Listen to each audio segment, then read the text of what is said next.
Halo Sobat Latsar, apa kabar? Perkenalkan, kami peserta Latsar CPNS dari kelompok 1 kelas B BDK Denpasar. Di video kali ini, kami berkesempatan membagikan sedikit profil serta nilai-nilai dasar ASN yang dapat diambil dari salah satu tokoh nasional yaitu Muhammad Hatta. Bersumber dari Wikipedia Indonesia, Muhammad Hatta lahir pada 12 Agustus 1902, adalah negarawan dan ekonom Indonesia yang menjabat sebagai Wakil Presiden Indonesia pertama.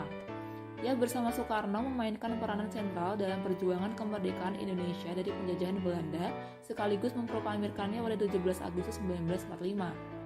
Ia pernah menjabat sebagai Perdana Menteri dalam Kabinet Hatta I, Hatta II, dan RIS. Pada 1956, ia mundur dari jabatan Wakil Presiden. Hatta dikenal akan komitmennya pada demokrasi. Di bidang ekonomi, pemikiran dan sumbangsinya terhadap perkembangan koperasi membuat ia dijuluki sebagai Bapak Koperasi. Hatta meninggal pada 14 Maret 1990 dan jenazahnya dimakamkan di Tanah Kusir, Jakarta. Berdasarkan kisah hidup dan perjuangan Bapak Muhammad Hatta, core values ASN yang dapat kami teladani yaitu yang pertama, berorientasi pelayanan. Bahwa sejak muda beliau sudah aktif mengabdi di berbagai organisasi sosial politik seperti Young Sumatra Nenbon, Perhimpunan Indonesia, Pemuda Indonesia, Liga Menentang Imperialisme dan Kolonialisme, Klub Pendidikan Nasional Indonesia, BPUPKI, PPKI, dan yang paling utama adalah beliau menjadi Wakil Presiden Republik Indonesia yang pertama. Bahkan setelah proklamasi pun beliau masih aktif memberikan bimbingan pada gerakan koperasi di Indonesia. Yang kedua, nilai akuntabel. Sepanjang hidupnya, beliau kerap dipercaya sebagai bendahara sebab beliau merupakan pribadi yang bertanggung jawab. Bahkan setelah menjadi Wakil Presiden, beliau tetap hidup sederhana, sehingga terbukti beliau tidak menyalahgunakan kewenangan dalam jabatannya. Selanjutnya, nilai kompeten. Terlepas karir utamanya di dunia politik, beliau tetap mengembangkan kompetensi lainnya.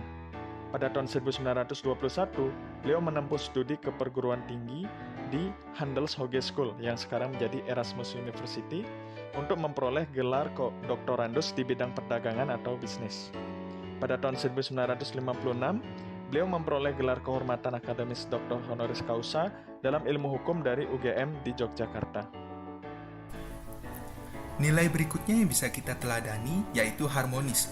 Sikap harmonis ditunjukkan ketika beliau dengan tegas berinisiatif untuk mengusulkan perubahan pada sila pertama Pancasila yang kala itu dipandang memiliki makna diskriminatif terhadap minoritas. Inisiatif Bung Hatta ini mampu merubah sila pertama Pancasila menjadi lebih harmonis akan adanya perbedaan agama.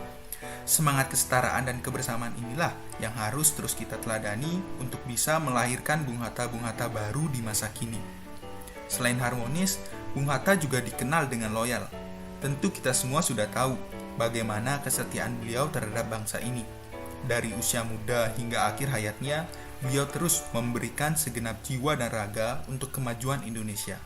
Salah satu cerita yang menunjukkan bagaimana loyalitas beliau yaitu saat beliau mampu untuk tidak membocorkan informasi penting mengenai pemotongan nilai rupiah kepada istrinya. Padahal kala itu, istrinya telah memiliki tabungan yang cukup untuk dibelikan mesin jahit. Sikap ini tentu perlu kita teladani sebagai calon ASN agar senantiasa bisa setia kepada organisasi ataupun bangsa dan juga negara. Berikutnya, Bung Hatta juga dikenal sebagai pribadi yang tidak henti-hentinya memberikan inovasi untuk kemajuan Indonesia. Bahkan dengan banyaknya inovasi untuk kemajuan ekonomi Indonesia, inovasi gerakan koperasinya mampu membuat beliau mendapatkan gelar sebagai Bapak Koperasi Indonesia. Hal ini tentunya bisa beliau lakukan karena kemampuan beliau yang adaptif hingga mampu beradaptasi terhadap perubahan global. Nilai berakhlak terakhir yang bisa diteladani dari Bung Hatta yakni kolaboratif. Sikap ini ditunjukkan dengan semangat beliau untuk selalu aktif bergabung dengan berbagai organisasi. Keterlibatan Bung Hatta ini juga selalu mampu memegang peranan penting dalam organisasi. Semangat inilah yang harus kita kobarkan sebagai calon ASN yang akan mengabdi untuk bangsa dan negara. Nah, Sobat Latsar semuanya, tentu masih banyak lagi nilai-nilai ASN yang dapat kita ambil dan teladani dari Muhammad Hatta. Kita sebagai calon ASN sudah sepatutnya menteladani serta mengikuti jejak beliau dalam mengabdi kepada bangsa dan negara. Demikian yang dapat kami sampaikan. Apabila terdapat kesalahan, kami mohon maaf. Terima kasih dan sampai jumpa pada video berikutnya.